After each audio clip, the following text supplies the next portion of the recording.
Hi, so with this video, I'm going to try to answer some of the frequently asked questions that I have been getting with regard to the Japa system to help you make an informed decision. So the first question here is, does this work for other countries? And the answer is yes, it works for other countries. Can I purchase with someone else?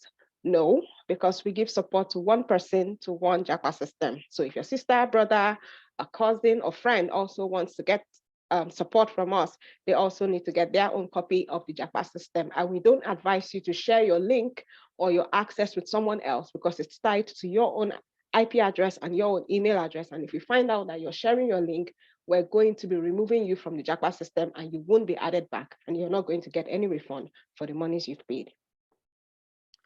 Okay, so how much do I need to have? I have added this slide in the main video, but I thought I might have to repeat it here because it's a very important question. So this is a snapshot of how much you need to have. If you don't have funding, then you need to show all these monies.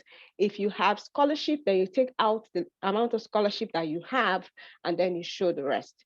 If you receive funding and it does not cover living expenses, you still need to show funds for living expenses. Can I still apply to study now? So I don't know at what time you might be watching this, but universities and colleges usually have two main terms, which is the fall term, which is in September, and the winter term, which is in January. Some schools also have summer terms, which is in May, but that's not very popular. So the way universities work is that they open up admissions for fall, for example, in like October.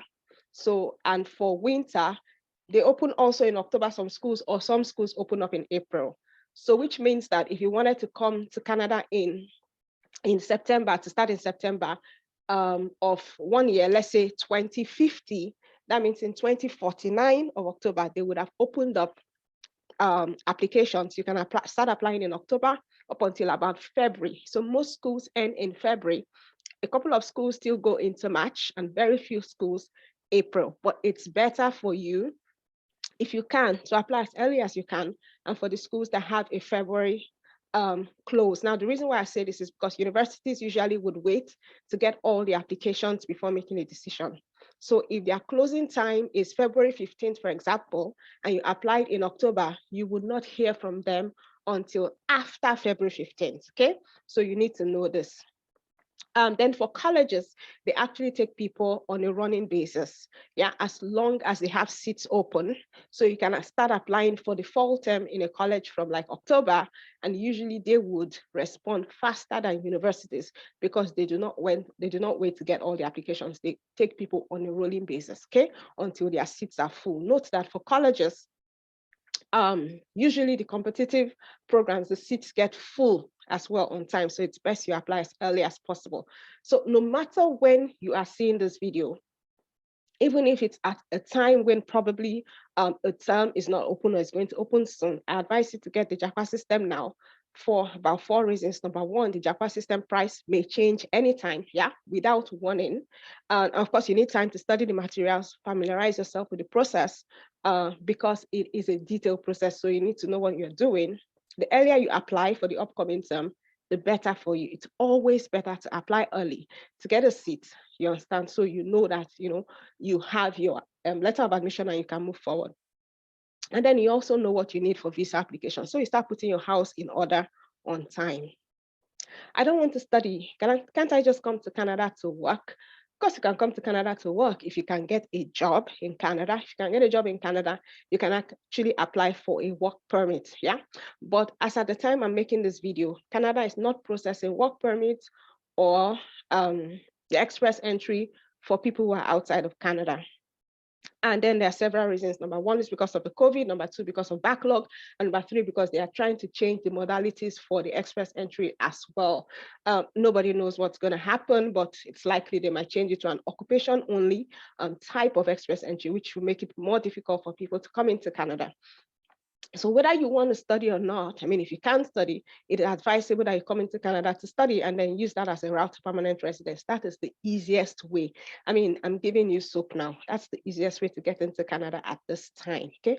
Hopefully, I hear maybe later in here, they will be able to open up those other routes, but I can't say specifically for now. I want funding or scholarship. What are my chances? Now, there's a difference between funding and scholarship. Funding is when a university like takes up the responsibility for your tuition, yeah, and then you don't have to pay tuition. Scholarship is when they are just giving you some money to offset your cost of study, not actually covering your tuition, just some money, and usually it's based on high academic performance or some other performance. Funding is available for thesis or research programs mostly. I know there are some programs like the environmental sustainability that also gives funding for cost-based and project-based work, but in the most part, it is for thesis and research programs. Now, a lot of schools have entrance scholarships, including colleges, for high performance for all programs. You don't have to do anything to apply for those scholarships. They give it to those who have like 75% or more in their GPA or WAEC results when they are entering. If it's for diploma, you don't have to apply separately. It will be in your letter of admission. It is few and far between because not a lot of people meet those requirements. Okay. PGD, which is postgraduate diploma and postgraduate certificates, do not have full funding. And the simple reason is because they are not thesis or research programs, okay? But they do have scholarships for those who qualify. So it's not a blanket statement that you would definitely get scholarship with a PGD or a PGC.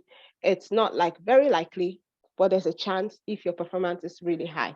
Now, there are other scholarships you get when you're a student. So if you come into a school, there are scholarships available for people who are current students, and a lot of them are also related to high academic performance. So you really need to like sit up, do your work well, get very high scores, and you'll be able to get some of these scholarships.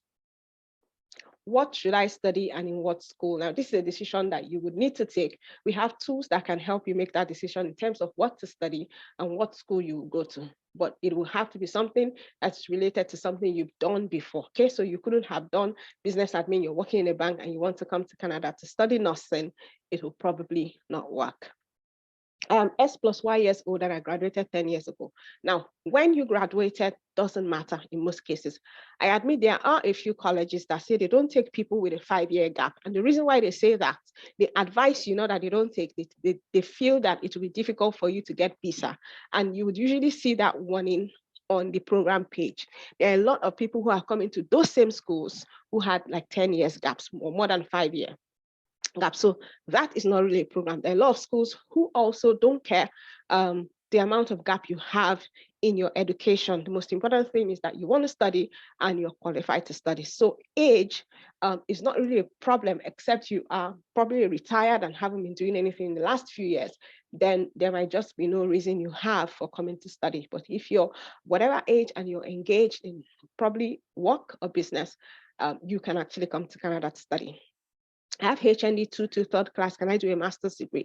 Generally, if you have a HND 2 to a third class, you can't do a master's degree. And the reason is because a lot of schools have certain level of GPA for master's degree. Now, there are some schools that will take the last 2 years, your GPA for the last 2 years. And if you actually do meet the level for the last 2, with just your last 2 years GPA, they will take you. HND is usually not recognized as a bachelor's, so they would have to do a PGD or a PGC. But there are a few schools, and we're going to be sieving out those schools and putting it in the Japa system that will take an HND, especially for a business program. I have a national diploma. Can I use the Japa system? Yes, you can. You can actually go and do an advanced diploma. Does this work for undergraduates? It does work for undergraduates. So we have a module in there for undergraduates to also use to apply, show them what they need to have to apply as well. Now, when I say undergraduates, I usually prefer undergraduates who are in their 20s and below. If you're more than that, then it will usually be difficult for you to get visas. It's not impossible, but it will be difficult. Can I sponsor my child and go with them? Short answer, no. You understand? Because your child is the one that's studying. You can actually get a visitor's visas to visit them or to just accompany them and come back, but you can't live in Canada just because your child is studying there. Do I need to do the IELTS? Generally, no. Yeah, but if you go to the program page of a lot of schools, you would see the requirements of IELTS. Some of them will indicate if required. Some of them will indicate that it's not required for those who went to an English-speaking country, but even if they didn't, it's advisable for you to contact the school and say you went to an English-speaking country and you want a waiver for IELTS. Does the Japa system cover visa processing? Yes. So we show you how to apply for visas, the documents you need. It does cover visa processing. I am a registered nurse. Will this work for me? Sorry, that's a typo. Yes, it will work for you if you're a registered nurse. If you're a lawyer, it will work for you. There are actually programs you can go and do. Even if you're a registered nurse, you can actually do a postgraduate program in nursing. What about postdoc? Does the Japa system apply to me? So if you are a postdoc, or if you're looking for a postdoc position, you're not coming to study, you're actually coming to work or do research. So it's not covered by the Japa system.